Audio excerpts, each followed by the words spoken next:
Good evening, everybody, and welcome to Candid Conversations. I am your host, the laid back, down to earth life coach, Aisha Israel, and we have an exciting show for you once again. I'm so glad that you're here.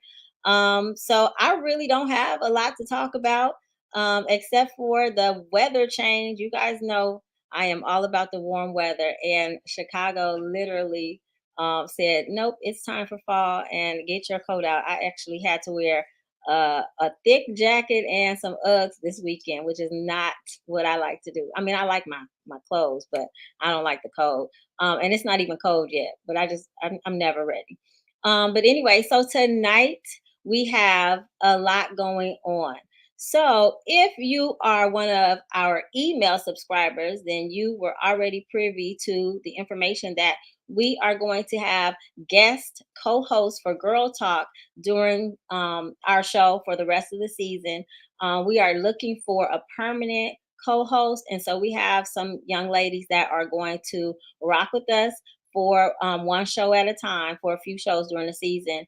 And so, what you can do is give us your feedback. As always, I want you to leave comments during the show, but specifically for those young ladies, you would need to join our Candid Conversations Facebook group to be able to give your feedback and chime in, uplift them, give them some pointers, let them know what they did well, and all those kinds of things. So tonight we have Candie. She is going to be our guest co-host for Girl Talk. So get ready for her and just be ready to show your love and support like you always do.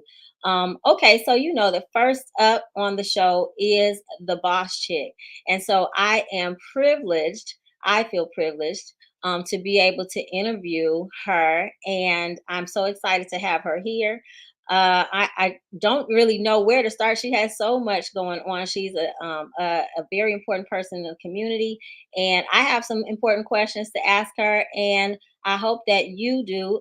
You can also get your pen and paper ready. As always, our boss chicks are always dropping some knowledge. So, without further ado, our boss chick this evening is Dr. Audrey Tanksley, president of Cook County Physicians Association. And I'm pretty sure I said that correctly. So hold tight, and she is up next.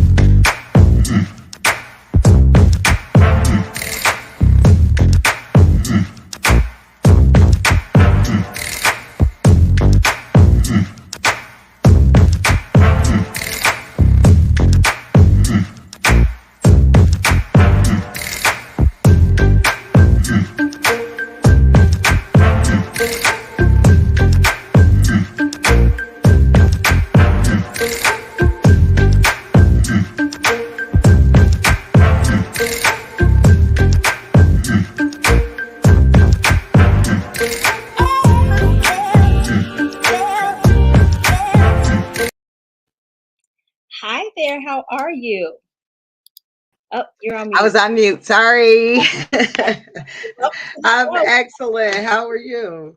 I'm blessed. I'm so excited to have you here, and I have some questions, but I'm gonna always I let the boss chick introduce herself, and then let us know who you are, what you do, and then I'll come in with the questions to further the interview. All right, Absolutely. ready to get started? Absolutely. Sounds like a plan. Okay. Okay. So, my name is Dr. Audrey Tanksley, as you said. I am an internal medicine and addiction medicine physician. I work in a couple different spaces, but mostly in what we call integrative medicine. So I blend Eastern and Western practices so that we have a more holistic approach to care.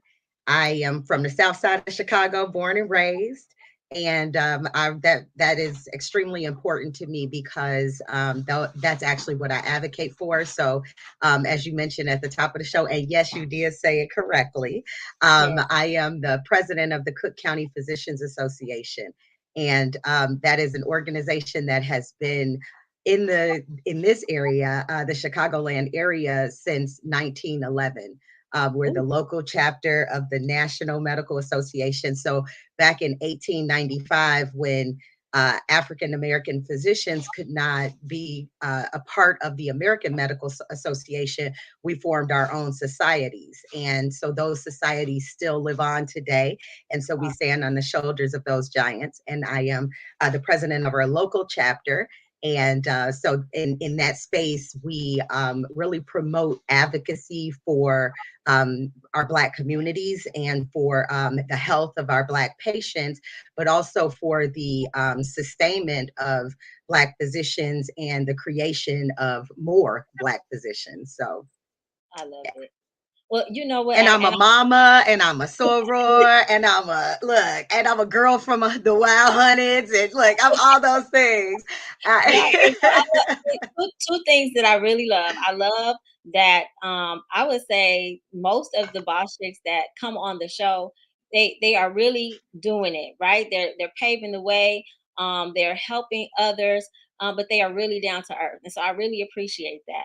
And another thing that I love is I love our people, our resilience, our resistance to, I mean, we just keep getting back up. And so with you saying that you this organization was created because we weren't allowed to join the other ones. I love the fact that we are like, oh, you're not gonna let me in. Okay, I'll just start my own. And I just love that. I mean, that's how I we mean, do. really, it's like a community of bosses, right? So it's not just the chicks, right? Exactly, But we have to. exactly. So now look, when I was doing my research, um, after you and I talked, I saw somewhere where it said Dr. Tanksley is an addictionologist. And I was like, I have never heard that word before. So, can you tell me what that means exactly? Absolutely. Of course I can. And that's exactly, I'm a lot of ists, right? Right. um, but addictionologist. So when we talk about, uh, uh, I like to say recovery medicine, but addiction medicine, we're really talking about the specialized treatment that goes into the care of individuals who use either substances or so there can be behavioral addictions, things like gambling, things like eating, and then there can be substance use addictions, which are things like that we know most often, like cocaine addictions or heroin addictions, alcohol addictions, nicotine addictions. And so there's a couple different pathways for physicians to specialize in that area. One is through psychiatry. And so you'll have psychiatrists who specialize in addiction medicine. And then there's another pathway for individuals like myself who are not psychiatrists. So I am an internal medicine physician. And so, generally when we think about internists, we think about like hospital medicine doctors, the doctors that may be in your primary care settings, the ones that manage really complex care Yeah. of patients, so diabetes, high blood pressure, heart failure, those kind of things. And I do all of those things, Okay. but I specialize in addiction because people who have those conditions also have times that they struggle with those with substances as well too, which is really my area of expertise, is more in the substance use space. And so addictionologist just basically means somebody focuses in the study of addictions. Okay. I like to say, like I said, recovery, because um, I really promote a lot of the healing that goes along with recovery. I do manage medications, so that is one part of it.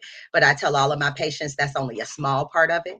Really, Okay. when we talk about recovery, we're talking about the work that goes into healing many of the traumas and the reasons why people continue to use substances.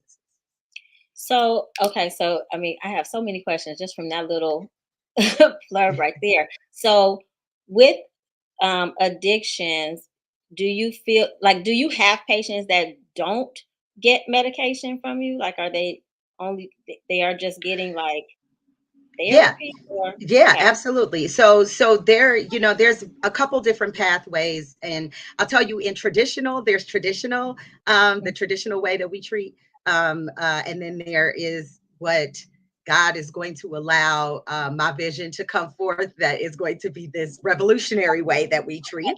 And I just got it real quick because I see in the comments, because I'm looking at the comments. So, hey to all of my sorors, and hey to actually one of my, who I always call my work wife, um, which is Dr. Sharon Johnson Boyd, who is one of the most amazing practitioners that I know. So thank you for watching, y'all. Hey, um, Yeah, sorry for the shout outs, right?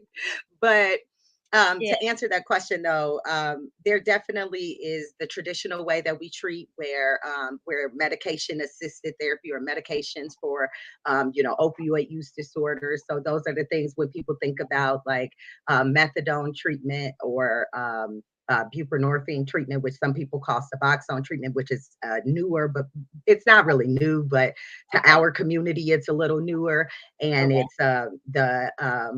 it's the outpatient. Look, everybody saying hey now. I just got to say hey to everybody. Hey, y'all. But the outpatient treatment. And so that's one of those things that I do, right? That is definitely something that I do because a lot of times when you are, especially in this space, you want to meet people where they are. And if you're coming in a time where you're in withdrawal, you're not going to listen to me about breathing deep. You're not going to listen to me about those kind of things. You're not in that space. And so sometimes we do need to use medications in order to help people get to kind of meet people where they are to get to the space that they need to get to for recovery. However, my one of the things that I really want to do in this space is to do exactly what you just asked. How do we manage recovery with using what we wouldn't traditionally consider to be the medications that we use, right? And so there are a number of supplements that can provide relief. There are definitely different mind body techniques that individuals can use that can help with a lot of the, and different cognitive behavioral therapies that we do that can help with the healing processes that go along with it. But we don't have very many of those spaces that exist. They're Yeah. not reimbursed by insurance companies. Okay. Which is why you got to come up with this revolutionary way of approaching it, right? Absolutely. Okay. Very cool. So now, because I have some questions that I have in my mind, but as you're talking, other questions come up. And so, Go for it. what made you choose to go into? I mean, you are a medical doctor, but what made you choose to focus on addiction? Like, was there something pulling at you? Did you see something, or what made you choose that? Yeah, I know it always really sounds kind of cliche, but most physicians choose the specialties that they're in because it truly does speak to them in some way, right? They have some passion for it because it has something personal in their life, or many things like that. This is one of the reasons you'll see ex-athletes become orthopedic surgeons, right? Because maybe they got an ACL injury or something like that. And so my story is no different from that.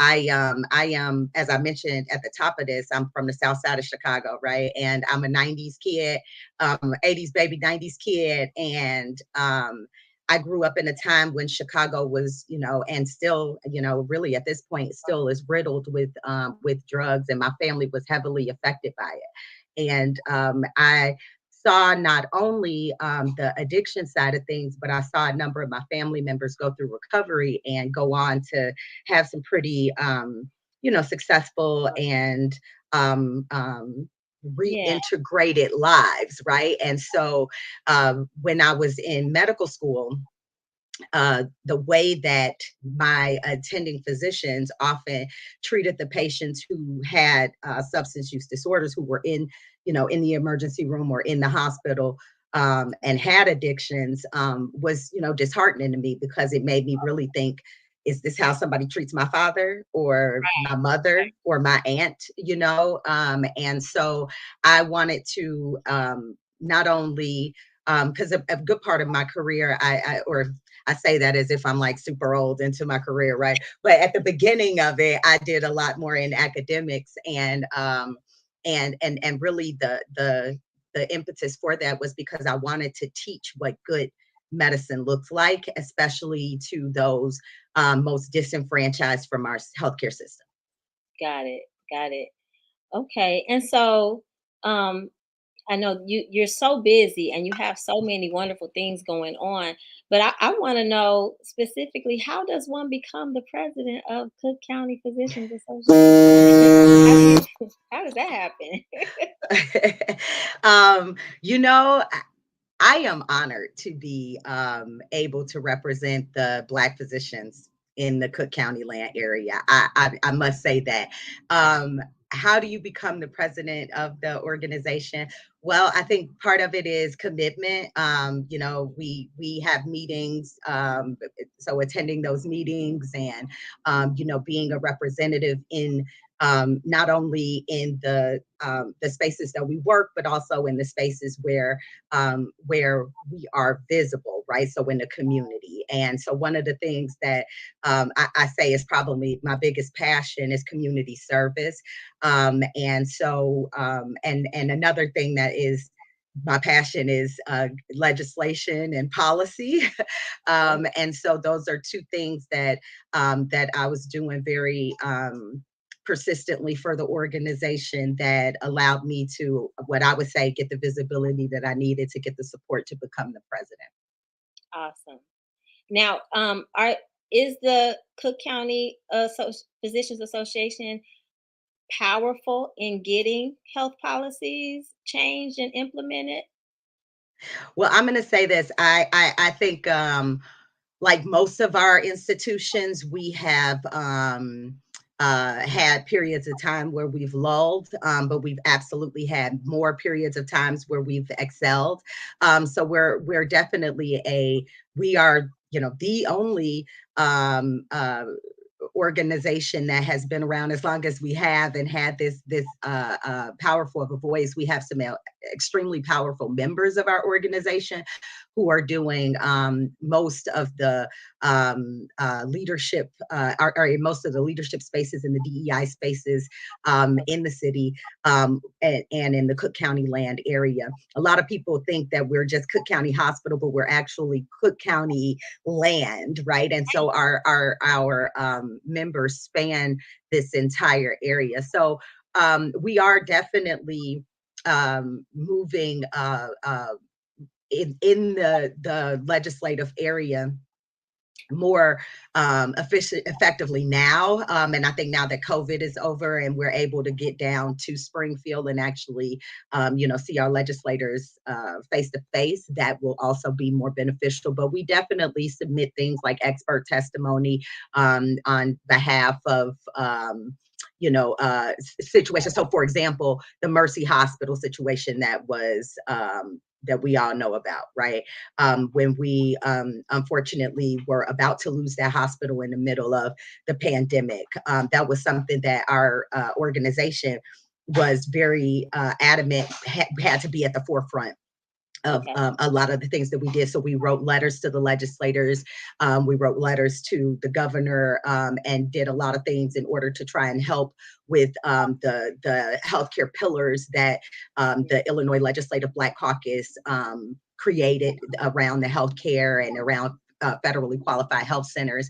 And so, yeah, I would say we're powerful. I Like mean, I nobody else didn't is think doing that what you we're weren't. doing. Right. No, I didn't think that you weren't. I just kind of wanted to hear out of your mouth how, Yeah, what we're were bosses out here, like honestly, and really everything that we do is because we are the doctors that work in the Black communities. Like Mhm. the evidence is there that Black doctors go back to their communities to work, and so we're the ones who are taken because we are we are the community. We are these are our grandmothers and cousins and Right. family as well too, and so we want them to have great healthcare. But one more quick thing, and girl, Yeah. I could talk forever, Aisha. So you better shut me up because I can Okay. talk forever. But All one right. real quick thing I did want to say is when I say that we stand on the shoulders of giants, like I just have to put this out there that we have uh, um, people that have the people that started our organizations and carried it forward are people. No one ever talks about, a physician named Dr. Leonidas Berry. And Okay. this physician literally was part of, a group of physicians that were chartering airplanes back in the 60s and Oh, flying wow. down to Cairo because there were no Black doctors there. Right. Oh, The wow. our doctors were, they put the first fundraisers on for DuSable Museum to be in the location that it is now, so that it wasn't in a basement. Like Right. we stand on shoulders of Mhm. doctors that have been ingrained in our community for, you know, since we've, Yes. really been movers and shakers in Chicago. And that's why I love this city, right? Because at one point we had the most millionaires, right? Mhm. We had our own hospitals. Chicago, yeah. Amazing. That doesn't exist anymore. And Yeah, I just find it, it's like we've almost taken steps back. And so what we really want to do is make sure that we are reclaiming our communities. absolutely. I love it. I love that you're so passionate about it. And I know that when you and I talked, you had mentioned that there were some, I don't know if they're new or dangerous or just drugs that are out there that you wanted to warn people about. Um, Yeah. yeah, can you speak on that? Yeah, I know we were kind of talking about fentanyl a bit, because that's the big scary one that we keep hearing about in the news. And I think it is important for us to talk about it because it's killing a lot of our children as well. And actually, when even when we talk about, we do talk about our children, and I'm very passionate about children, but in all honesty, I'm an adult physician, and so when I look at my population that's dying the most, it's Black men between the ages of 40 and 60.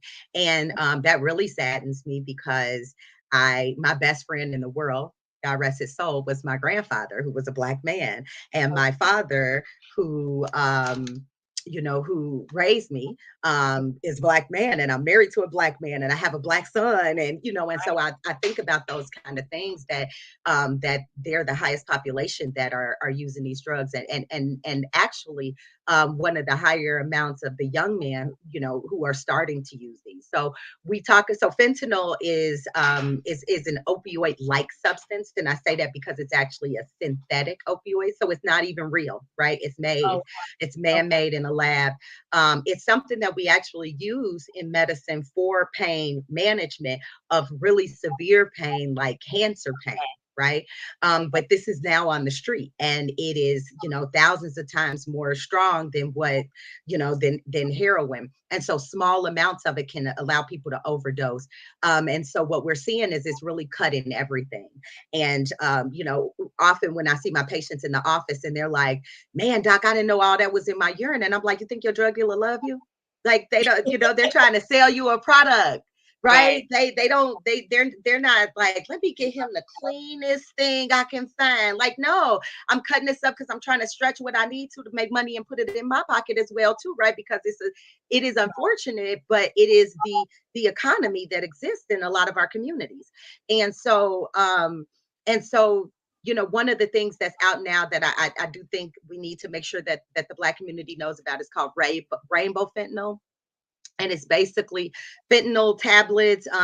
They're pills. So pills have come to our community now. It's no more just like smoking, rock or heroin or anymore. Is People are popping pills. And so a lot of the pills that kids think they're getting, so they think they're getting a Percocet, which is a prescription pain pill, but they're Mhm. really not getting these prescription pain pills anymore because doctors are locking down on those things and are not really prescribing them in mass abundance the way that they used to. And so these are actually pills that people make. And so they're called press pills. And so they are pressed with whatever they can get. It's a little Benadryl in there. It's a little fentanyl in there. It's a little bit of, whatever in there. And so young people, especially, but people in general are overdosing from these things because they don't know what's in there. Another thing is, a lot of our community still does use cocaine. And a lot of individuals don't realize that people even cut fentanyl and cocaine. So they think that, and they don't realize that because most of the time, if you're someone who is more of a cocaine user, you may that's more of an upper, right? Okay. So that's more up here as opposed to heroin or an opioid, which is more of a downer. So really, when you use the two, you kind of mellow out. So people really don't do that unless they're trying to maintain, you know? And so they don't expect that it's cut with something like that. But Okay. fentanyl is Okay. in everything. I Gotcha. do hear a lot of people talking about, oh, it's in cannabis as well, too. It's in marijuana. I will be honest, I haven't seen it on the flower marijuana in any of the patients that I see at this point, but I would say be careful with buying vape, those cartridges and stuff like that, especially if you're not buying it from some kind of like dispensary or whatever. Okay. Is that me? That's Is it? me. That's my Oh, okay. timer. Oh, shoot. Girl, let me know that's the timer. Okay.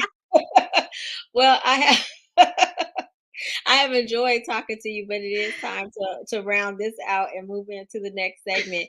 But I would like to invite you to stay for girl talk if you have time. I know you're busy, so I Oh, don't girl, know. look, I blocked this time out for you. So absolutely, I'll stick around. Yay! Okay, well, I appreciate that. So, real quick, if there's anything you want to say, I usually ask my boss chicks to just really quickly, like you got Yes, 30 seconds now. I Tell promise. me what makes you a boss chick, and then we will move into the next. Yes. So what makes me a boss chick? God, because I walk in faith, knowing that in everything that I do, it will all come together for the good of not just me, but those that are connected to me. Yeah, And so as long as I stay humble, I stay prosperous. I love it. All right. Well, thank you so much, Dr. Tanksley, and thank you for agreeing to stay. And up next is our spotlight on health with Dr. Carletha Hughes.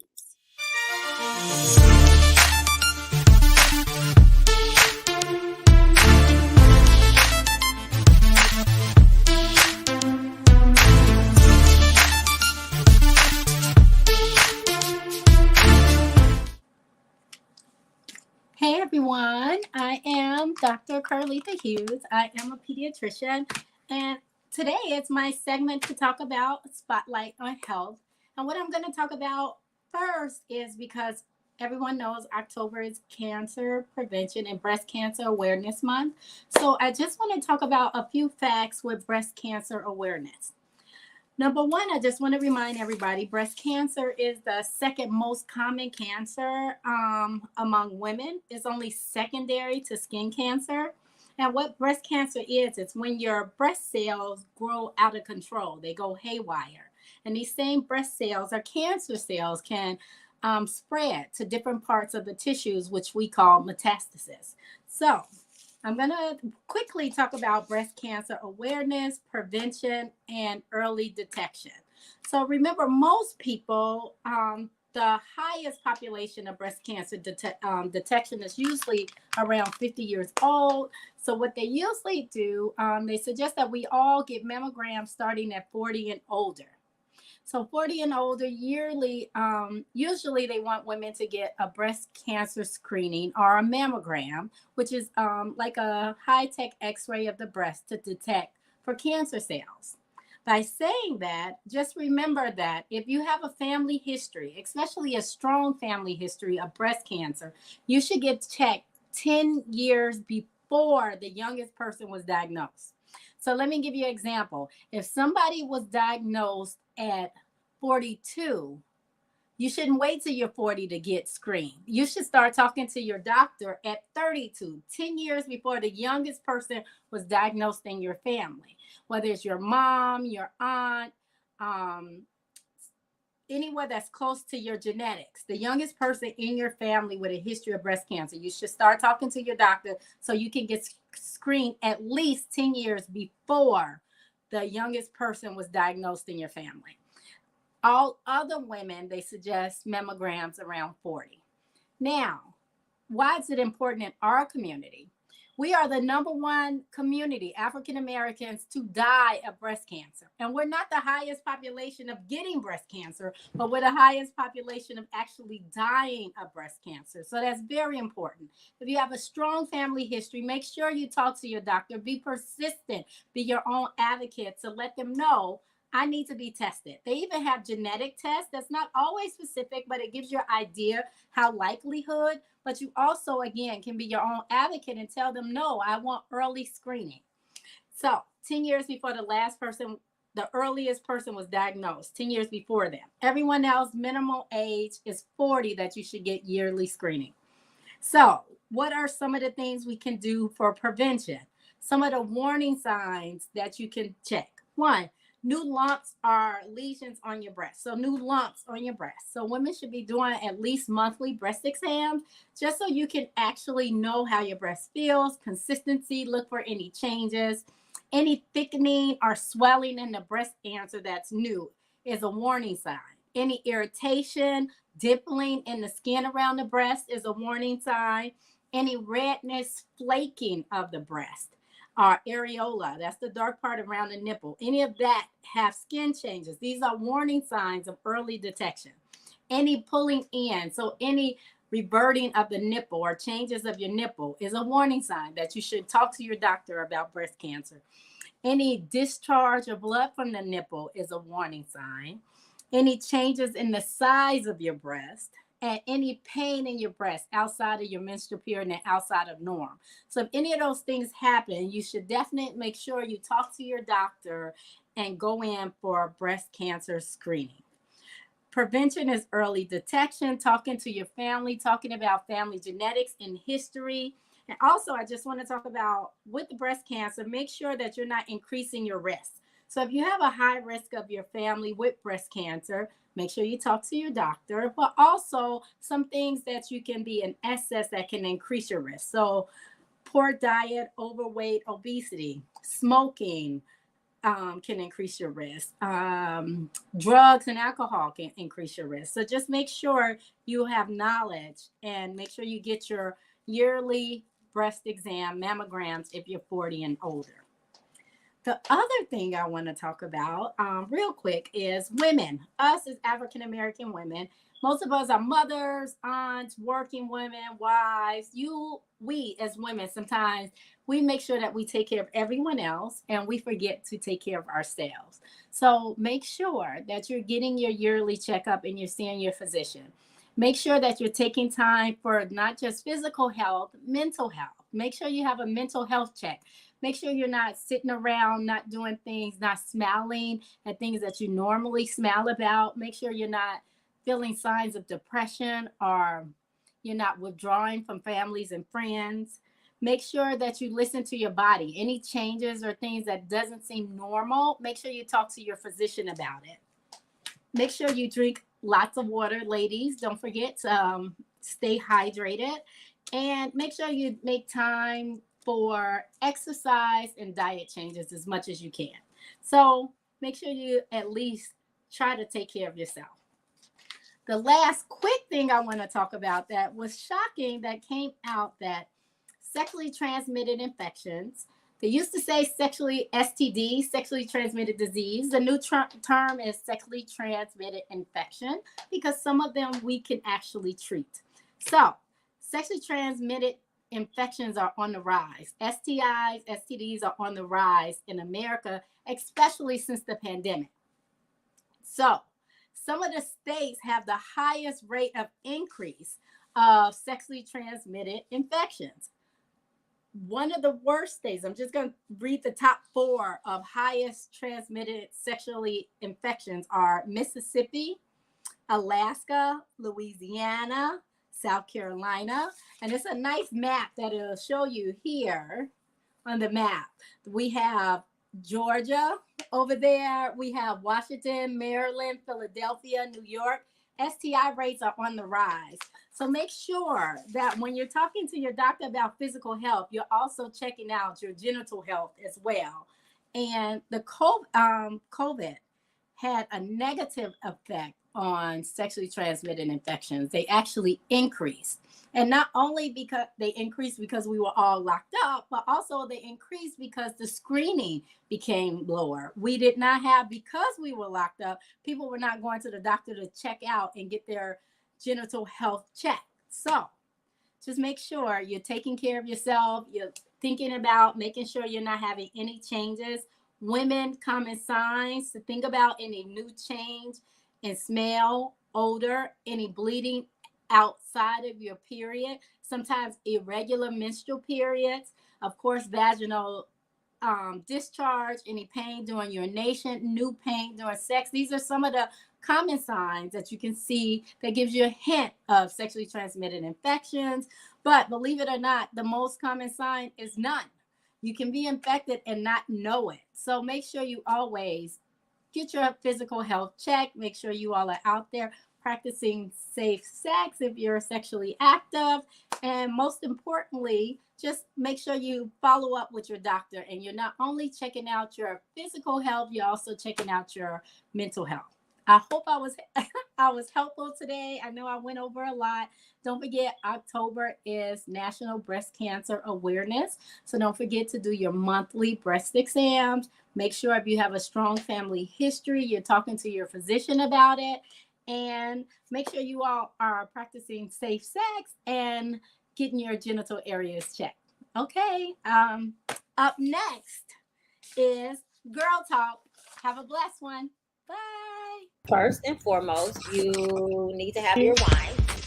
Oh, yes, it's time for Girl Talk with Dawn B, Latanya,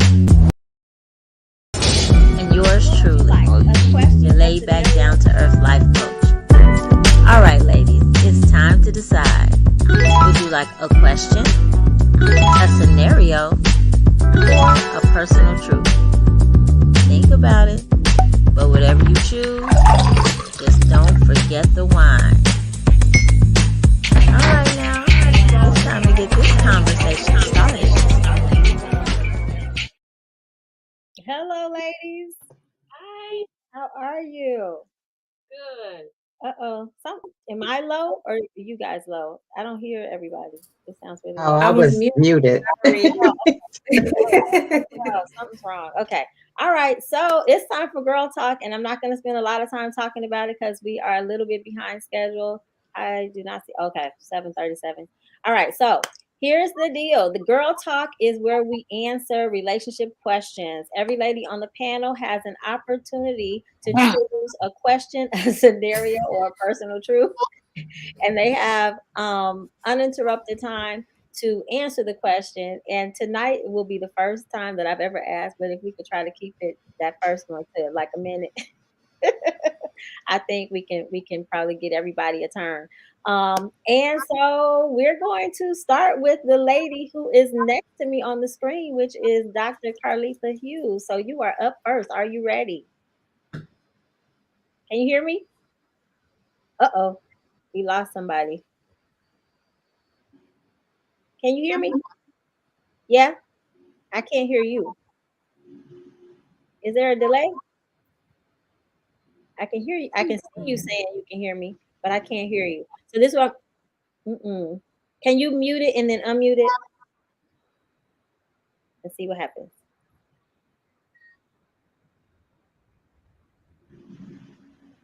Okay, no.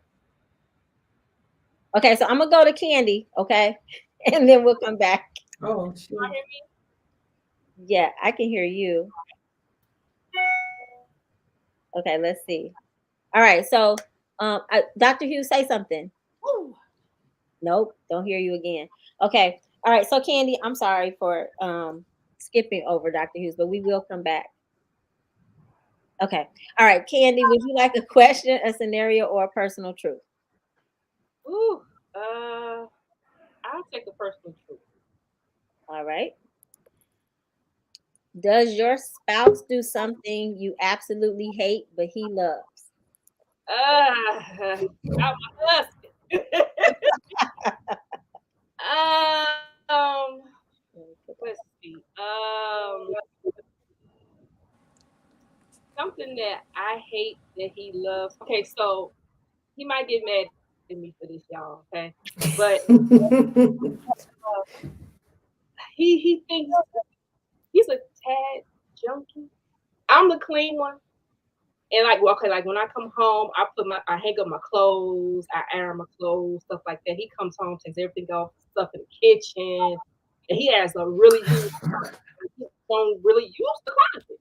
So he has clothes in this room, just clothes everywhere, and I just cannot stand. I don't have OCD, but I just, I like things to be a certain way. He has no problem with it. So that's one thing just a little bit.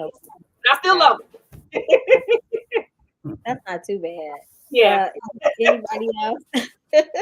Something your husband loves but you hate? I don't want to say online. Oh. I'll say himself. You say what? Himself? She said himself. That's funny. My husband likes to cut his hair over the bathroom sink, and it drives me nuts. And so I found this thing on Amazon that goes like this. It's like almost like a bib. So I'm like, you need to use this. So you can okay. So he wears it and it comes out. And then when he cuts it, it's like a beard. I mean, like a bib type of thing. Okay. Yeah. Interesting. You might have to send me the information for that one. I honestly, I'm trying to think of something my husband loves that I absolutely hate. Okay, I'll tell you while you're thinking. Okay. So last night, right, I've been making this Crystal Light. It's acai berry, and I usually don't even put anything in my water, but it's really good. And so I made a cup. I made like a bunch of cups last night. So he wakes up in the middle of the night, and I just went to the kitchen, made my cup. He drank everything in my cup. And I'm like, dude, why would you do that? He's like, oh, I'm going to get up and make you some more. But why didn't you just make you some and let me have what I just made? And he's like, I forgot you selfish. Like, how am I selfish when you just drank everything that I just went to the kitchen. So not even a sip. Didn't even read you a sip. Like, and then I thought he was gonna sip it. And then he just kept drinking and drinking and drinking. And then he shook my ice. I was like, oh, wow. So, not shook the ice. He was trying to kick it off. It was shaking the ice. Yeah, exactly. I know. So I think because you mentioned the Crystal Light, it made me think of eating habits. And I know, like, I'm a pescatarian, and my husband eats pork. Let's just say that. So he loves pork. He loves his sausage pizza and stuff like that. And I can't stand it. I really don't like the smell of pork cooking. Me either. Ugh. So there's that. That's all I can think of. Anyone else? No, I think it's safe. I think it's safe to say we should move on from this question. We all end up right. All right, Dr. Tanksley, you are up next. What would you like? What's the choices again? A question, a scenario, or personal truth. All right, let's do a question. A question? Yes, please. All right, you're having a disagreement at work with a coworker. All of a sudden, they spit on you. What do you do next? Ooh, somebody dropped the mic. Yeah, that's what I about would do. I about would drop this medical license. No. That was somebody hitting the floor. Oh, that's very degrading. Wow, does that happen? It happened to somebody. Okay. So I think there is probably the pre-Dr. Tanksley years of what I would have done, and then the Dr. Tanksley years. Dr. Tanksley would probably try to be very empathic and call security and or the front desk and de-escalate the situation. Pre-Dr. Tanksley would have took her earrings off. It would have been Y'all remember that song? Bet it wasn't funny when I kicked it off, right? Look, and it would have been on and pop it, because spitting is really degrading, and I think that's a sign of disrespect. So anyway, but these days I definitely would not do that. I would imagine that there is something egregious going on in their life that would be the place that they came to, and I would do my best to try and de-escalate it. I should have had that. Very good. And I would, like I said, I'm sure I would get a mediator in there, because my wild hunters might come back first. So I think that's tough, only in the sense that, like, how do you mentally prepare for somebody to spit on you? I mean, I think that your answer is beautiful, right? Because mash them lips together. Certain things you don't think about, you like automatically respond. And I've never been spit on that I can think of. Maybe by a kid, like, with I work in early childhood, so maybe a kid. But I got spit on. I don't even think a kid had. I got spit on before. Really? Okay. And so, did you react pre-Dr. Tanksley or? Yes, because I was in college and this was a guy, and it was right, but it was very disrespectful, and that's my point in it, is that that's a sign of disrespect. Like, there's nothing about spitting on someone that's like, oh, my bad, I didn't mean to do that. Like, that's something you have to intentionally do. And that's why I said, these days I would remember that I have a family and a mortgage, but well, yeah, God bless you. days. I don't even know that I could promise that I'm gonna remember that. I haven't been spit on, so I don't even know what my reaction would be, but I know that it would. I'm gonna be honest though. I'm gonna be honest. If somebody was to spit, I'll be ready to fight. That's just it. That's just me. I'll be in jail. I'm not even thinking about no mortgage at that time. I'm ready to fight, because that's something that is purposely done, and it is very disrespectful. That's just me. I'm just saying. And it kind of seems like you should just get an automatic assault, right? Is that assault, Dr. Hughes? I don't know. Or some Dawn. Look, I like Dawn answers. Doctor, so my patients spit on me all the time. So I see it a little different. Two babies, so you get spit on at work all the time. So it's a whole different thing. Got it. That's fair enough. Well, mine are adults and they know better. So that would have to be, I feel like that would be some form of assault. So if you got like somebody involved, you could probably get them. I don't know. Somebody said call the police. Like, I think you could probably, I know for sure they would no longer be my patient. I would be dismissing them, and that relationship ended that day. Yeah. I feel like it would be like, somebody call the police. It's right. Yeah. I don't know that. I just don't know that I would be stopping to call the police until it's over. But that's not cool. I don't know that I can't say that I would have the presence of mind, because that's just not something I'm expecting. Right. I don't know. I might get stunned. Like, what the? Or I might just choke. Exactly. Yeah. You don't. But really, that's not. I'm not one of those.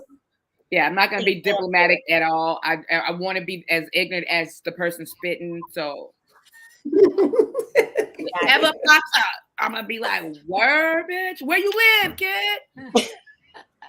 I don't know. I'm going to go live. I don't know what I do not know. Yeah.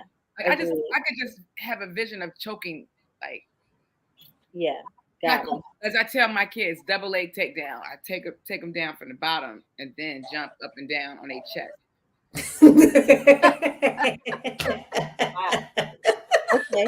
All right. Shall we move on? Wild. This is wild as hell. Like, I can't even imagine.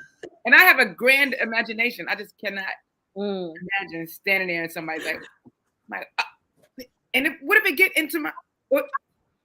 What if your mouth was open? Right. No. Now what? I honestly, I'm gonna be like, yo, bitch, I got something. I wouldn't even have a chance to say that. And look, that's why I can answer the question from an entrepreneurial standpoint because I can't get fired for smacking somebody down. So I don't have a But it was medical self-defense if license. they did it first, right? Man, I think the first thing would be the like,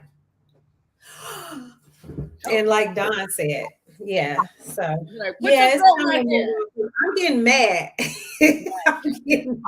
That's disgusting.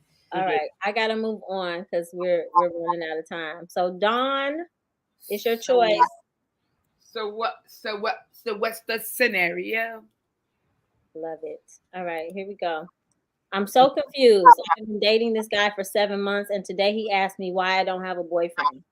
I'm hurt and angry, but I like him a lot.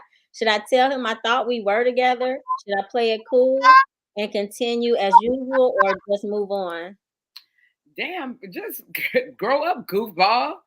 Yeah, like, damn, you not my man? Just say that. Like, I thought it was your girlfriend. You don't have a boyfriend? Like, she's gonna break up with him because she didn't communicate. What the hell? Well, you don't have a boyfriend. He bogus as hell too. Maybe that was his pickup line, and his second question was, "Would you like to be my girlfriend?" I like that. You just waiting a long time to say that, or 7 months. Why you don't have a boyfriend? Damn. I mean, he just might be like a little. So She should think a couple. She should rethink like dating him because he might be a little inconsiderate, or Slow. or slow. Slow. or just say, "Yo, you are my boyfriend." oh man, what do you say after you pick up your face? Like You say you are my boyfriend. Yeah. No, that's not what this was.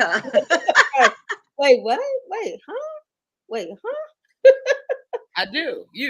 I don't know. 7 months? Damn, that's almost a year. How come you don't have a boyfriend? Quit playing. That would be my response. Quit playing. I said funny. That's not funny. She said she should move on. I don't think you should move on. If you really like him, you could just ask him. Like, say, I thought it was you. Yeah, that was kind of stupid though. But men are dumb, and I'm not even gonna take that back. But I mean, both of them. How did she think that if it's never been spoken, and how did he like not know it? That? You know what I mean? Like, well, there's a lot okay, of because communication women there. always assume women just be like, "Oh, I've been with him for 7 months. He's automatically my boyfriend," and men don't think past today. He doesn't even realize it's been 7 months. He said they don't think. He just knows. Because men think, like I said, I don't know if it was last week. Men think 1, 2, 3. Women think A to Z. We already be at Z and back around to the numbers. Right. Trying on his last name, seeing how doing that face split. Yeah, I got you. All right. That's pretty Anyone human. else want to respond before we move to LaTanya? No, we're good. No. Okay, LaTanya, you ready? I'll take a scenario.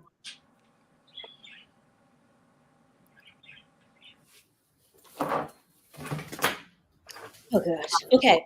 My boyfriend suggested we try having an open relationship. I reluctantly agreed, but now I've fallen in love with the new guy. I'm confused now about where my loyalty lies. My boyfriend knows about the new guy, but do I tell him about my feelings for the new guy? I don't know. I don't even know what to say to that. Know what your feelings, girl. I mean, why not? That's what happens when you invite other people into your relationship. And if the shoe was on the other foot, the man would definitely, if he doesn't tell the woman, he's definitely gonna show it. I guess. I don't know. I'm not into the kinky stuff like that. Well, relationships is not necessarily kinky. I mean, I haven't done it, but I'm thinking about polyamorous because I want to be like, I want brother husbands. I'm not going to be a sister wife. Agree to that. There will be no other women in that relationship. Exactly. Right. You're in my crew. Got it. Yeah, I mean, for her, like, I don't know. Ask somebody who is into that. I'm not a good person. I don't know what to say to that one. For the first time, I think I'm speechless. I don't know. I feel like if he introduced it, he introduced the idea of it being an open relationship. He opened the door. He had to have known that there were going to be the possibility of consequences, not necessarily because some people have open relationships. But if he had to like convince her to do that and she agreed, he had to know there was a chance, right? And so it's kind of on him. I feel like she should let him know so that he knows what he's dealing with. He was bold enough to suggest sharing the bed. She should let him know, I I think. mean, but does that really mean sharing the bed or just goes hanging out? If Yeah, she said somebody else, now she has feelings for that guy. Wait, what? I'm sorry. Go ahead, Latanya. They sharing the bed, the couch, the car, the wherever they are sharing. Oh, I get what you're saying, Don. What is Don They saying? sharing her, basically. They may not be sharing her at the same time, but she's getting shared. Oh. She's getting passed around. Ain't no fun if the homies can't have none. Ain't no fun. And she's having more fun with the other homie. Yeah. Right. So I don't know, girl. That's the risk you're taking if it's an open relationship. You can possibly fall for that other person. So I think a key question we would have to probably ask her is, okay, now that she has feelings for that other person, is she moving toward only being with that other person? Because now she's considering leaving her original boyfriend. Then yeah, she needs to say something before he looks up and is like, where'd she go? So I think I'm always thinking about stability. Like that just so sad. So I guess for me, because to each his own. So, choose whatever lifestyle it is. But I guess for me, I'd probably be looking at like my emotions are one thing, and maybe I'm having fun with this guy and those kind of things. But I don't know. I thought maybe Latanya was about to go here. That's why I was agreeing with what you were saying. But like, if I got stuff over here that requires that I might have to go through lawyers and stuff to dismantle this, like it might not be worth it. It's cheaper to keep her type of thing. So I don't know. Maybe I would have my boyfriend and that dude, and depends. But maybe that's a scenario where it's like they husband or something. If it's all just boyfriends, then kind of go with whatever, I guess. But maybe they should turn it into a sprint PCS relationship. What is that? An old school sprint, like 3 nights and weekends. Like she stayed with him. Look, that might be. That's when I worked at Sprint. But yeah. For 6 months she go over there and then figure it out. It's love is love. We in this together. Ain't that many people. It's not that many options available. Like I said, the next boyfriend I get, he's gonna be one of them. One of the boyfriends. Okay, let's move on. Wow, this is so good. No, we're running out of time, and everybody hasn't had a turn. Latanya, did you choose something? Is it your turn? That was hers. That was her turn. Okay, good. All right, so Dr. Hughes, I'll do the question.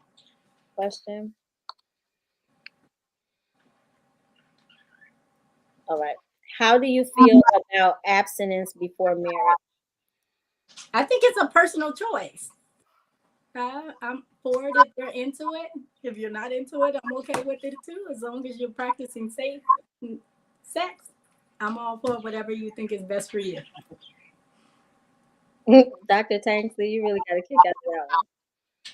The safe sex part. Thumbs up on that. like definitely, right? I know, but I totally agree, right? I mean, you meet people where they at, but it was safe. I definitely think it can happen. Yeah. I did it. It happened, and they have beautiful marriages, and I have people who don't, and they have beautiful marriages. So I definitely think it's a personal choice. Yeah, I did it. That's who it It ended in divorce. Yeah. Wait, what? What'd you say? I'm sorry. We did it. Me and my ex-husband, we did that. Okay. We did not until we got married. And I probably wouldn't do it again. Now you're gonna have 2 boyfriends, so you don't have to worry about it. I ain't gotta worry about that. I can do it. I can choose to be like that with one of them N words, but the other one, I am fuck emphasis on. Don't. Okay, listen. I have a question. I lost my whole train of thought. Okay, Candie, you said So something. let's say you do wait, which is like the right I thing. did though. Mine's a true story. But let's say you do wait till you get married and then it's not good. Then you learn to make it good. That's when you have start to do a working lot together. of teaching.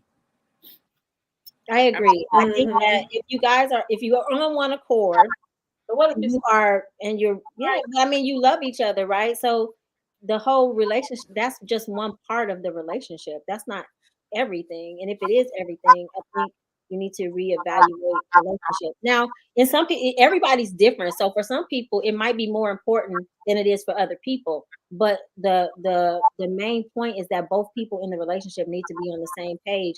And if you love each other, you should be willing to explore with your spouse. Like try some, okay, it might not be good, but I mean, if you're married, right, you went in for the long haul, you're gonna be there a while. So try some different things. What would make it I not think mine would end in divorce. what would make it not good? Well, because you might not be sexually compatible. You might not. I'm sorry. I get all of that, and I agree. But like, I just thank God I didn't have to deal with that. Wait, hold on. I can't hear Candie. What'd you say, Candie? I'm saying that it's not the main part in the relationship, but it plays a big part. And if it's not good to me, I don't know. I'm just so. I mean, I've been married twice, and I just explained about, so I'm not really sure. Just be grateful. Just be grateful. What did you say? I said, just be grateful. That ain't your issue. Listen, I'm telling you, we did that. From experience. I mean, I guess halfway. I mean, I was blessed. Thank God it worked out, kind of. Mm-hmm. But I don't know that it. I think that I don't know. It worked out. We have 2 kids, so it obviously worked at least twice. But I think it's kind of it depends on that woman or that man. You know. But it's kind of, I think it was kind of a disconnect. Like, I think that's a part of intimacy that you should experience before you decide to be married. In my opinion, because I did it. I'm speaking from experience. I won't do it again. I don't know. You just have to, Barry said, God said we should wait. You just gonna have to ask God to bless your mess if you ended up going before then. Like, God, look, Right. I gotta walk on this water and test it out before I. Right. God said, all have sinned and come short. That's true, but there's so many different things. I mean, if you are very spiritual and very close to God and you trust Him to lead you to the right person, He knows what you want, right? God knows what type of person you are. God knows what makes you happy. God knows what satisfies you. If you're relying on God to bring you that person, but if you're doing all the work on your own and you're making all the decisions, then you gotta deal with what comes. And if it ends in divorce, then I guess it ends in divorce. But it can work out if you do it that way. But a lot of us are not patient enough to wait on God. Real talk. I am. Well, I passed that. You know what? I'm not even going. I was just gonna say, like, and literally, I've been with my husband since I was 19, 22 years ago. I don't know, and I ain't gonna lie, I was not walking with God at that time. So thank God He gave me what I needed to stay in it this long, because I wasn't, you know. but I can't speak from that. But I think that sounds like what I would counsel my daughter. Yeah. Well, I mean, yeah. If I could tell my younger me, right, I would counsel her that. Yeah, agreed.